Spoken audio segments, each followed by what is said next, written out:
Oh yeah, yeah, but one of them, it doesn't matter, it's alright, you can weld the rod to it at the end. Weld the rod.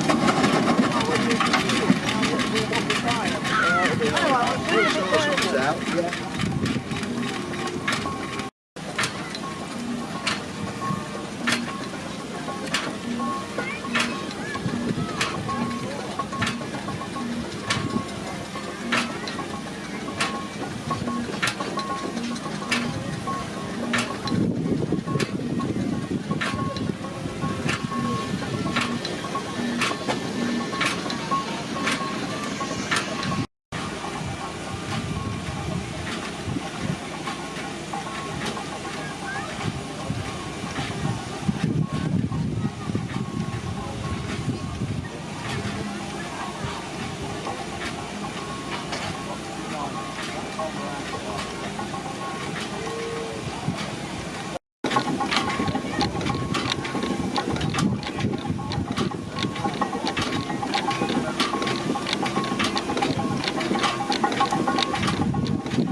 Oh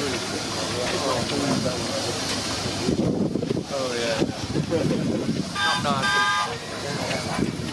Seen fat fishing recently? Yeah. Oh, let's go and see him. Yeah, yeah.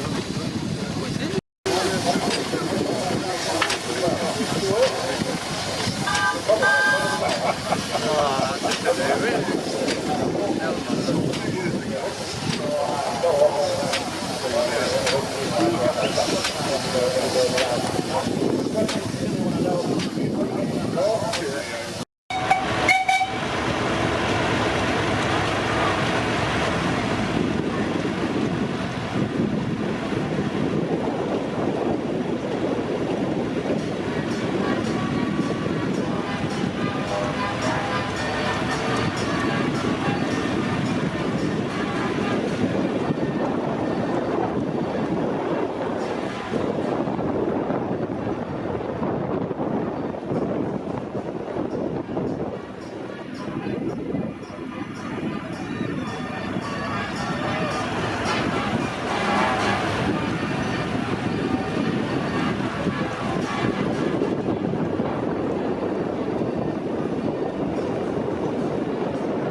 What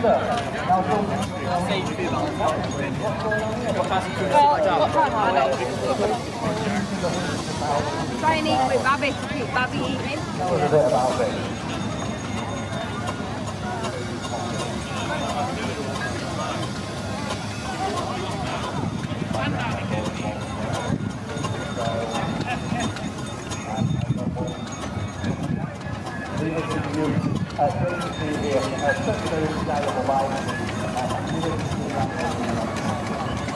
Looks like the balance, I'm not quite sure.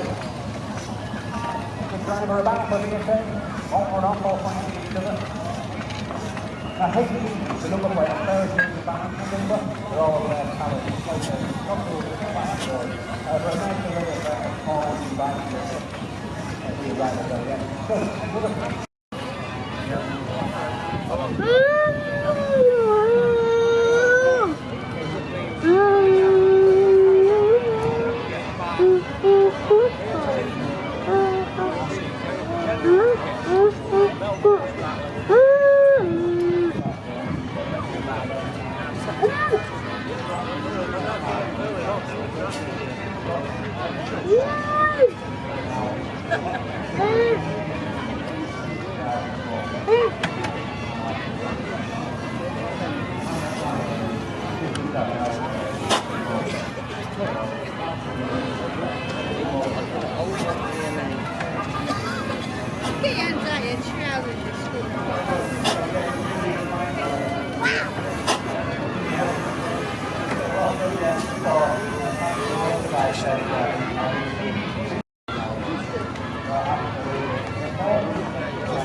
And that one.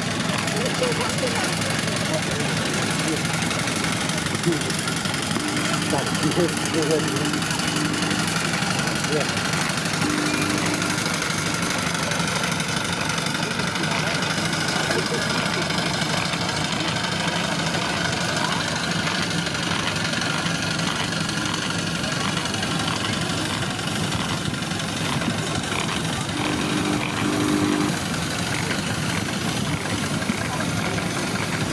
So a huge welcome and a big thank you to our miniature steam drivers for fetching their mini steam into the arena.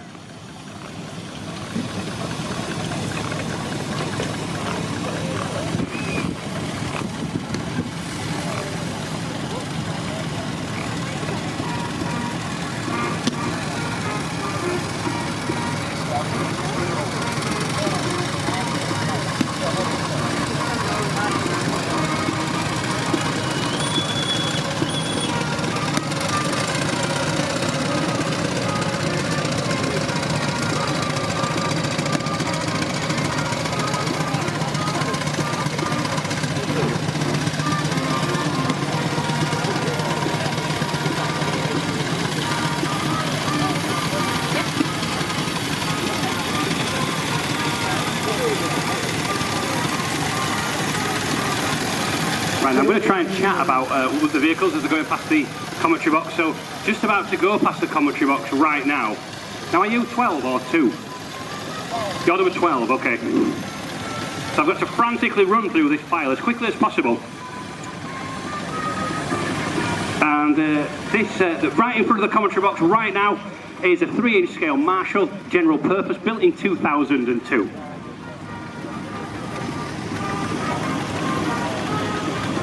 So next up, literally going past the commentary box as we speak, number 18 is a 4.5-inch scale model steam traction engine, a Burrell.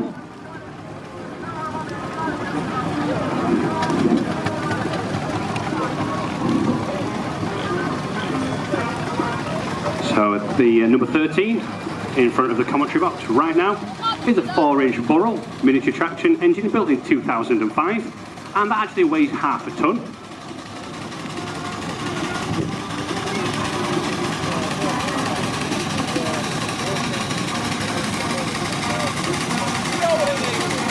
I've no number on this, so we'll just make it up. There's a modern steam wagon. I believe it's a 3-inch scale, 4.5 completely out with that. Now, this is probably one of the oldest miniatures that we've got, and I'm not just talking about Richard.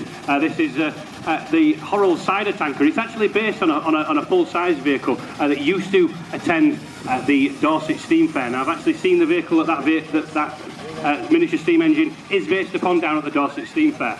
Next up, we've got number 7. And that's only a very small engine, Grace there. 4-inch scale SD tractor, Ruston and Proctor, built in 2015.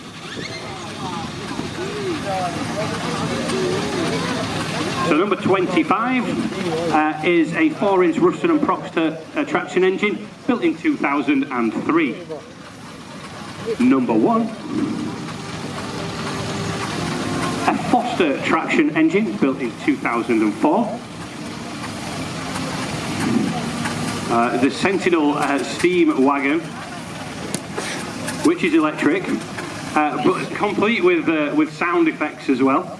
So the Sentinel electric steam wagon built in 2021. That's just going past the commentary box right now. What number was that one? I don't know. Number 26. The 26, the live steam wagon. Oh, we're getting ahead of ourselves here. So there's the steam wagon, which is directly behind the electric wagon. That's a 3-inch.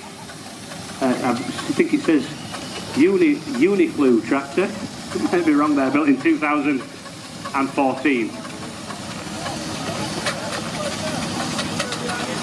So number 14, going straight in front of the commentary box right now.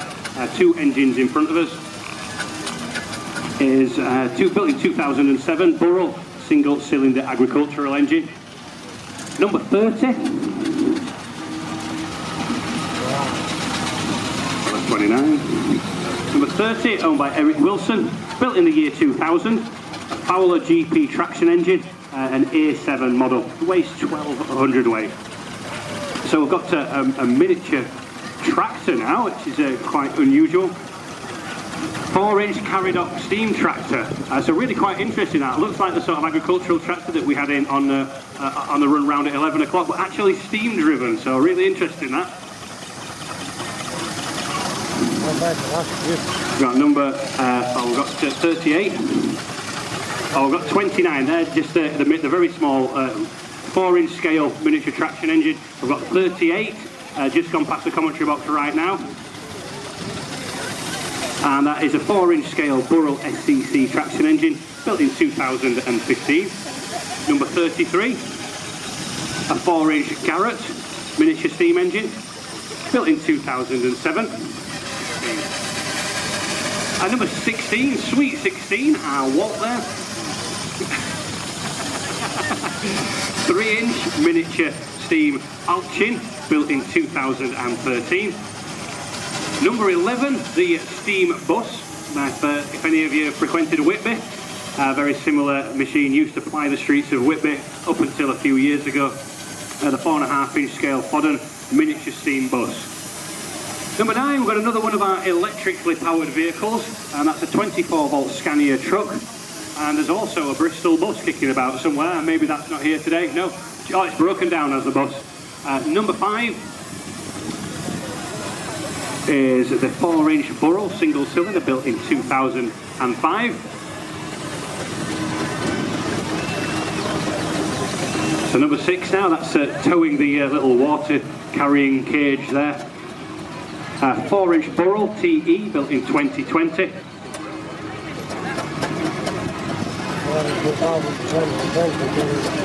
Now, I'm not going to lie, I know nothing about this enormous vehicle. I'm not sure whether this is a half size. 9-inch gauge, my word. And believe it or not, I'm fairly sure you can buy these new and you build it in your garage. So as you can see, this vehicle is actually a 6. Say that back in the day there were some miniature engines produced as part of a sales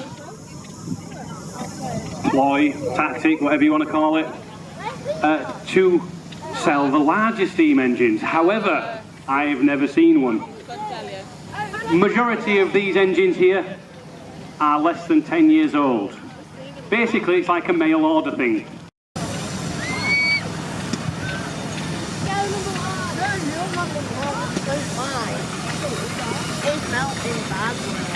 I could put my camera in my pocket.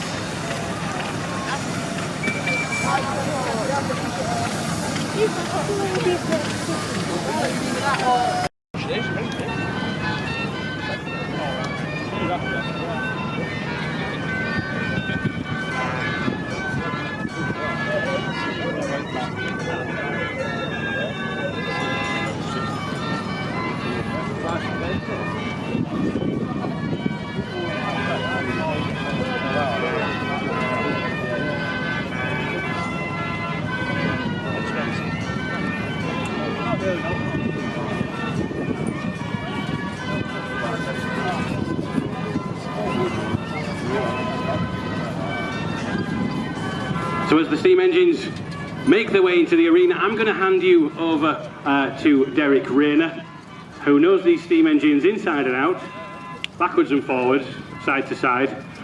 He's going to take you through the next hour, where no doubt we're going to be opening up the arena very similar to what we did with the miniature steam engines. So enjoy the next hour. Over to Derek. Thank you very much indeed. The first steam engine in, which is down by the commentary point at the moment, is Rob Tyler's Mr. Blower. It's a Fowler, built in Leeds, 15288 it says on the side of it, so we know what it was.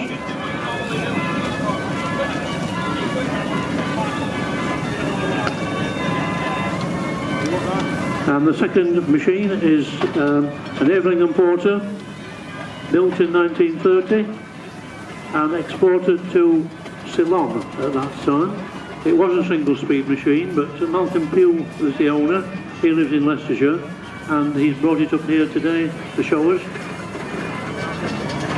In order to satisfy his requirements and make it reasonably quicker on the road, he's actually managed to find some drawings and have a second speed put on it, which is why it can now do quite a lot faster speed than what a road roller would be usually used at. Road rollers, of course, steam rollers were used for making roads in days gone by.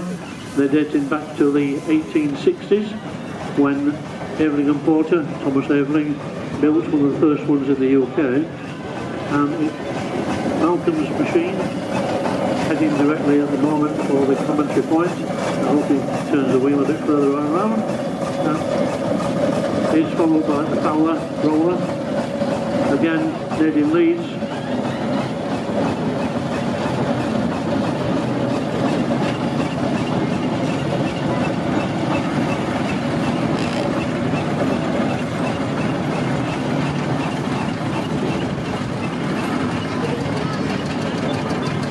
It used to belong to a firm at Saxelby near Lincoln called Kitchens and was used on the A1 at one time. It belongs to Ian Jubb, who lives in Lincolnshire, and it was built in 1926. The green machine following on is Ian Caulfield's 1884, which makes it the oldest operable steamroller in the country at the moment. It's the oldest machine here on the rally field, 1884, and that was supplied to a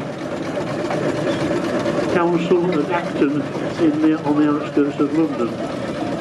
It looks different this year to what it was here last year, in that it's now got an awning.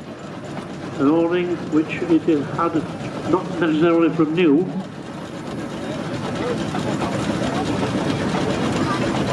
but Ian's research has determined that it used to have an awning of that nature, and he went to the National Science Museum at Rawton near Swindon and took some measurements of a very similar awning a few years ago now, and has had one manufactured this last year to fit this machine. An interesting looking machine. It's had some major boiler work, of course, since it was new. Originally it would have had a manhole in the smoke box, which is a terrible place for a manhole to be, and during the course of the boiler work which has been done to it, it actually has had a manhole put on the side, which is much more beneficial from both the engine's point of view and also from the owner's point of view.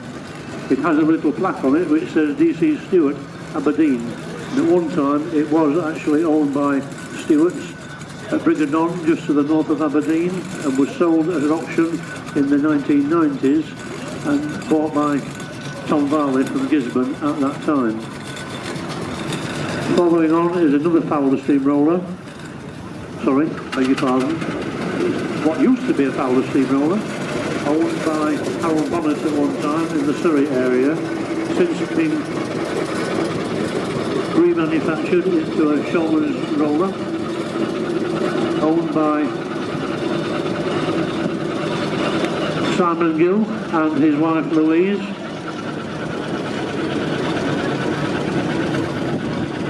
Who lived not far from Boroughbridge.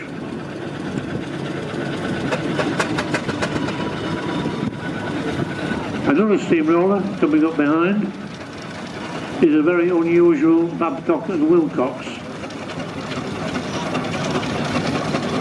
The firm of Babcock and Wilcox took over Clayton and Shuttleworth of Lincoln and continued manufacturing steamrollers for quite a little while afterwards. This one was owned in its working times by a road contracting firm from Somerset and is owned now by Bob Siddall and daughters, of course it says on there. Buncombe's of Highbridge and Burnham-on-Sea, if you're into railways. There are not many of that type around these days, probably about 6 or 7 of them. But a most unusual machine. It's 6 ton and capable still, of course, like most rollers, of doing a job of work.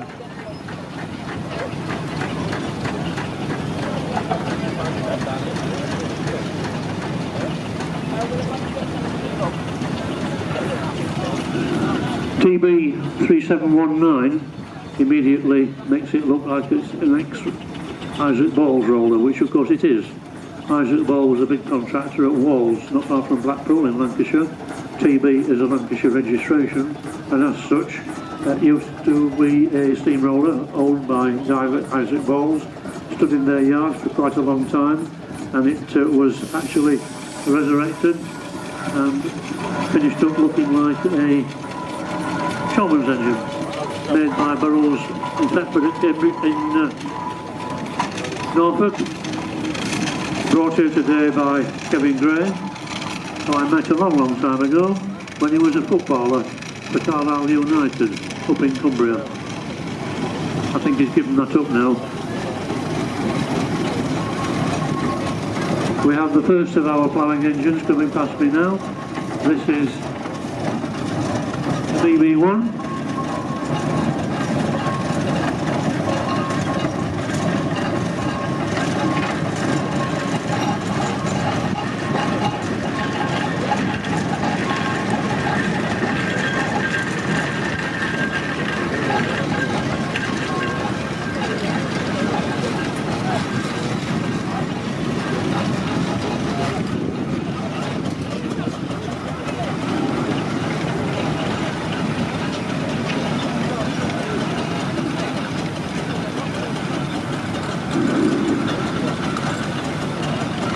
The BB1 is very similar to the BB, which is following on eventually.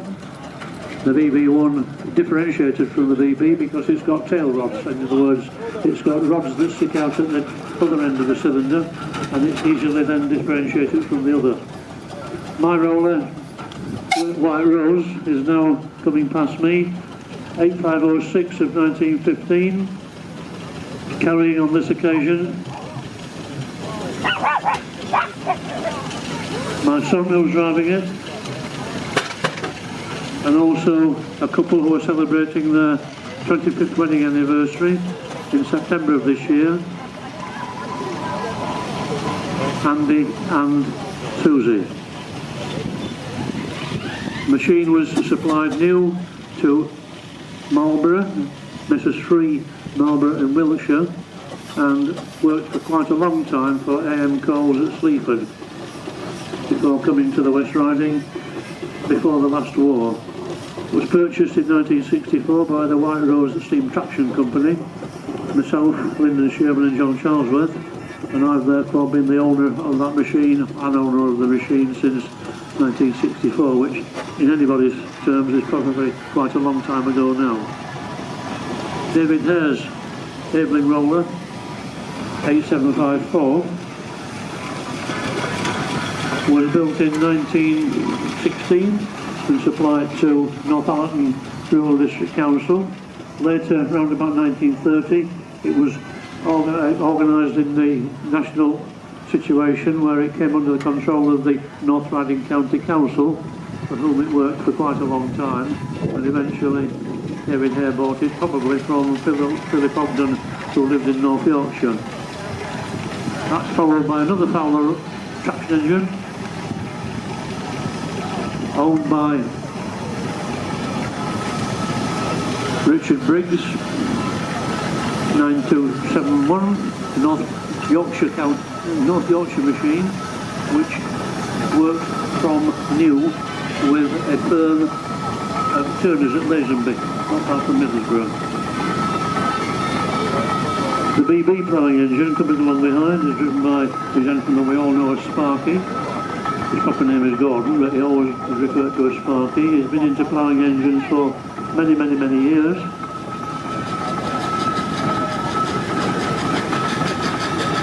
It's got a Lincolnshire registration, which indicates that it was worked in Lincolnshire in the 1920s, when every machine had to have a registration, and this one at that time was owned by Wards at Carrington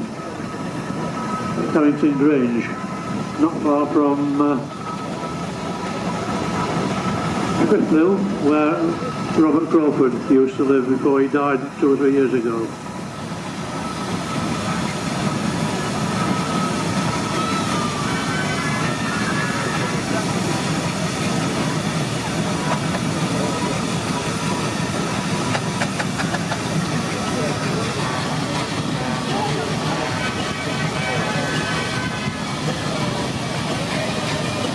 Aveling roller heading towards the commentary point at the moment is one which was supplied to Staffordshire, and it belonged originally to Lichfield Corporation. It's now owned by Laurie Fletcher and daughter and co, and it was built in 1916. It's now called Old Faithful, because that's what it is, of course, an Old Faithful roller. But a Staffordshire registration, which is the letter E, and therefore, along with many other rollers that belonged in Staffordshire to various urban district councils and county councils, came under the control of the county council in Staffordshire in the 1930s, when there was a major reorganisation of engines and local authorities into the control of the county council.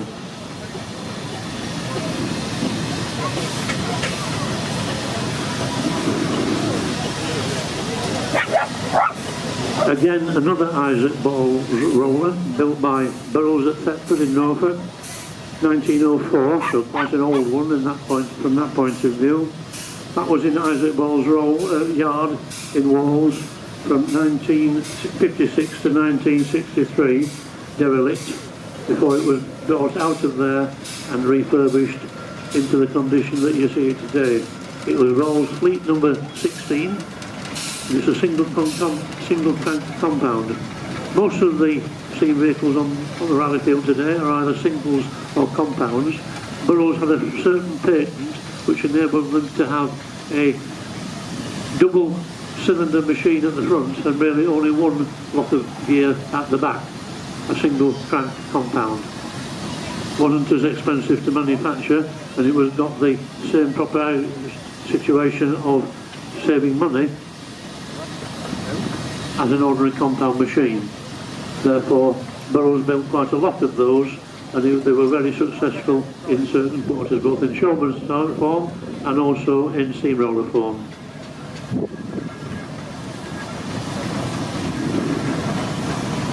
We've now got a Garrett. Garrett were built in Leiston in Suffolk by Richard Garrett and Sons, owned by Peter Green, the Reverend Peter Green, I hope it doesn't mind saying that, and family. This was supplied in 1918 to the Ministry of Munitions as a tractor, an ordinary tractor. After the war was finished, they had major auctions of various surplus material, and this one was bought by a showman in 1921 called Harris, and he had it converted into a showman's engine and used it on the fairs for haulage of small trailers and other equipment like showman's caravans, etc.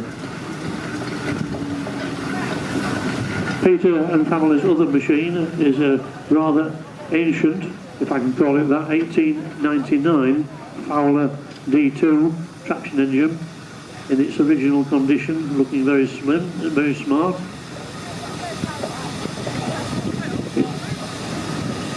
(1899) of course takes it into the previous century, and it's very nice to see it here trundling round for our benefit.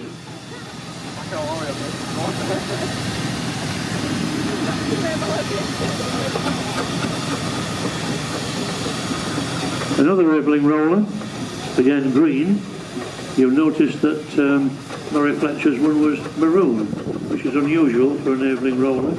Most Aveling rollers were turned out in Aveling's normal colours, which are green, and matte black paint. This one, as it says on the side, was owned and operated originally by Kidderminster Borough Council. It eventually manifested itself into the Worcestershire County Council's organisation and continued on as a steamroller for some time to come. It's a compound.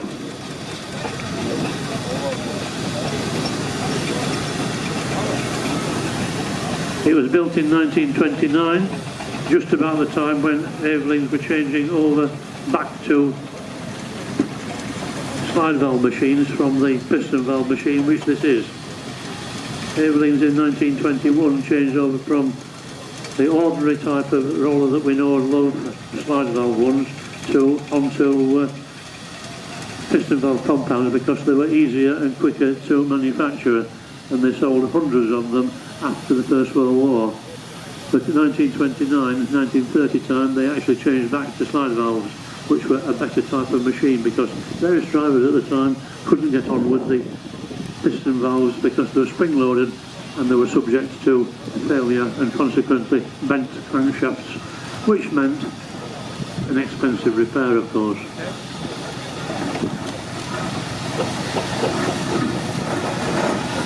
It says M Young on the canopy, on the awning. This one was actually manufactured in recent times, as late as 2007. It's a replica of a Foster tractor that was made by Fosters of Lincoln over a long period. But this one, as I said, was built only recently, around about 2007. It belongs to John and David Radsdale and is very fine, a new machine.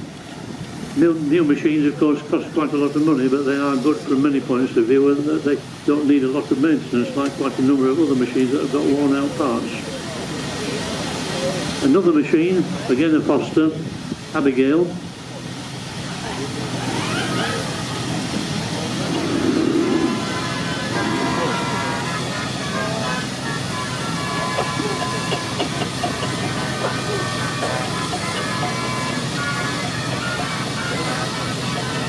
Originally built in 1904, when small tractors of this nature became in the vogue because they were cheap to manufacture and they did a job of hauling small trailers.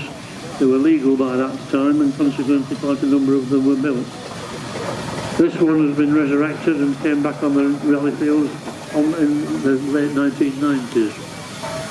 James Radsdale has this Garrett Chalmers type tractor, Invincible, which again has been resurrected in recent times from virtually nothing, not a light lot, but it is a splendid machine, a splendid restoration job, and James is to be congratulated on the work he's put into it over quite a long period. Another Fowler roller supplied to the Midlothian Council.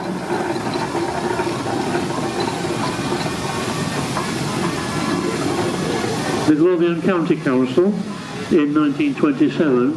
It used to be a tar sprayer, and from that point of view had a tar tank, which the tank is still there, with a pump on the top driven from the flywheel, and the pump enabled it to spray tar onto the road behind the roller, and then it was followed up by a gritting machine and rolled by another steam roller following on behind. Belonging to Russ Inman, who lives about somewhere about 10 miles away. It was roaded here and is a fine example of a Fowler steamroller from the late 1920s. We're following on with another of the Flair machines.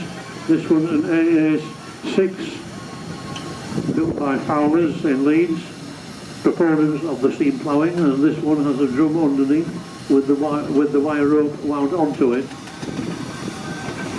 The gentleman steering doesn't know anything about ploughing engines, but he's a well-known proponent of steamrollers. And we've seen one of his steamrollers not so long since going past the commentary point, Simon Gill, of course.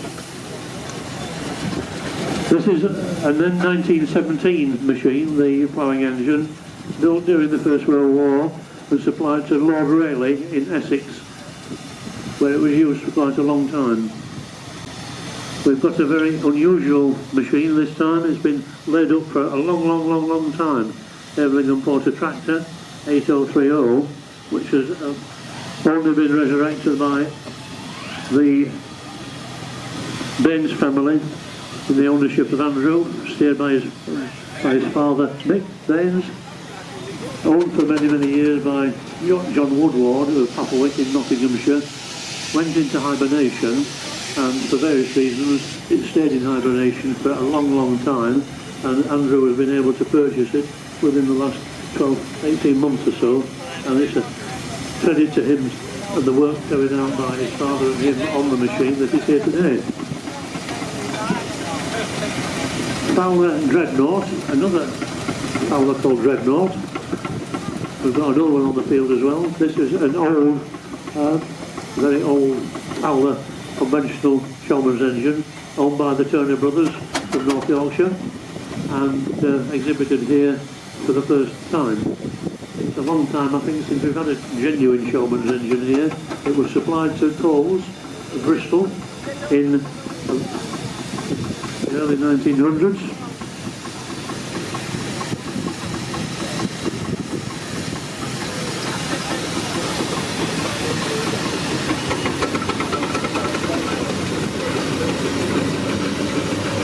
And the Edison roller following, still in its working clothes, is again owned by the Baines family. It's owned by Mr. Jacobs, who lives in Derbyshire. A lathe machine, this one, built in 1943, owned by Andrew Baines, and one that was supplied to Baines Brothers, not spelled the same as Andrews, but supplied to Baines Brothers, who were later taken over by Edison's in 1947. Unusual in that it has got disc wheels rather than spoked wheels, and also unusual because it has two bunkers on the back through which you actually access the foot plate. Most engines that we've seen so far, you climb on the back and over into the foot plate, but this one is accessed through the centre at the back, through between the two bunkers. A steam wagon coming along now, again made by Garrett's of Leiston in Suffolk. It's one of the few, if the only, steam wagon that's still operating in the UK. There are others elsewhere. There are probably 2 or 3 actually in operation in the UK now. But Mick Walters has owned this for quite a long time now. And it was built in 1926.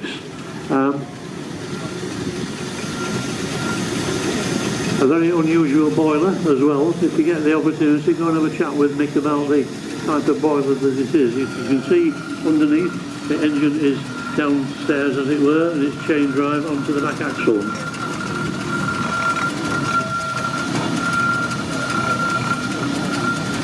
We've now got John Selby's Fowler road locomotive, 1917. It's a type TE2, which means it's a hauling and winding engine originally. Most of the TE2s were supplied into the military for gun haulage and for other major works in that respect in the middle of the First World War.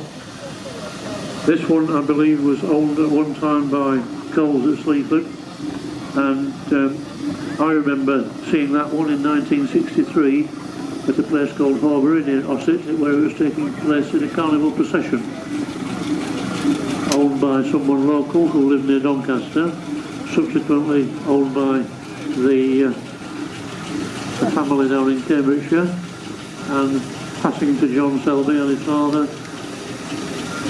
from North Lincolnshire, Epworth, it says on the canopy side, and operable now today. Looking all the world like a road loco would have looked back in the day.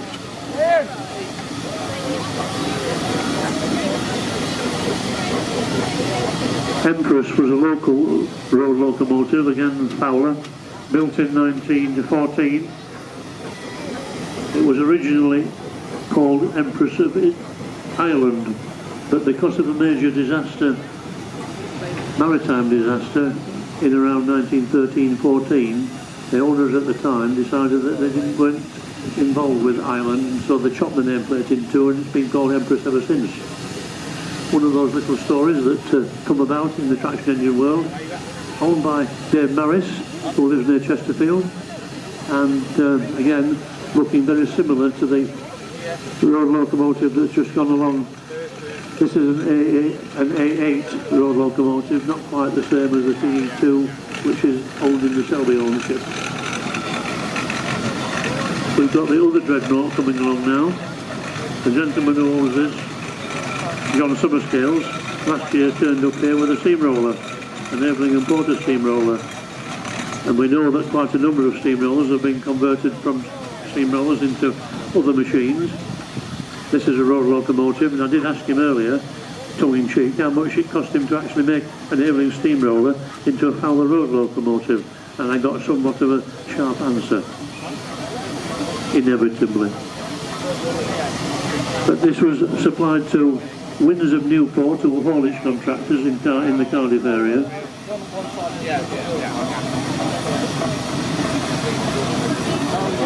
Dates from the 1920, after the First World War, of course. Winds of Newport were very well known in the south of England for major haulage contracts all over the place. As far as John knows at the moment, it's never probably been up to this neck of the woods into Yorkshire or beyond previously. So nice to see it here, very good condition. He bought it from Cornwall not so long since, and he's still, I'm pleased to say, got the Evening Roller ex-Australia at home.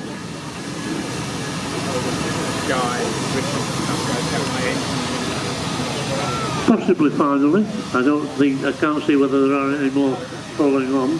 There's another Garrett, the Garrett Steamroller, of which there are only probably 7 or 8 of them in the country now, owned by Richard Huller, and it's in the livery of Cumberland Corporation, Cumberland County Council, I'll correct myself there. This roller was supplied new in 1908 to Southend Corporation. It bears no information on it to indicate that fact, but it was commandeered by the war people in the 1914-18 war. It's not known whether it actually went to France or not for road rolling purposes, but it was bought at auction after the war in about 1921 by Cumberland County Council, named Elizabeth, and consequently it is actually totally in Cumberland County Council's livery. Very well maintained and restored. Members of the public to stand by, and when I get the okay from the organiser, I will ask the members of the public to come in and take photographs, chat to the engine owners should they so wish, ask them about their charges, and in about 10 minutes or so we'll clear the arena again and have what follows.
Have you seen that alien statue?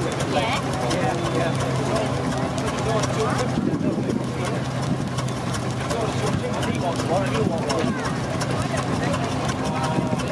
Try it.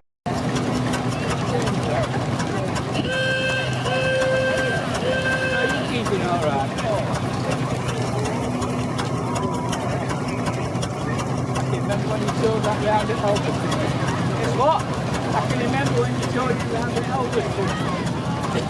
I'd shake you for that.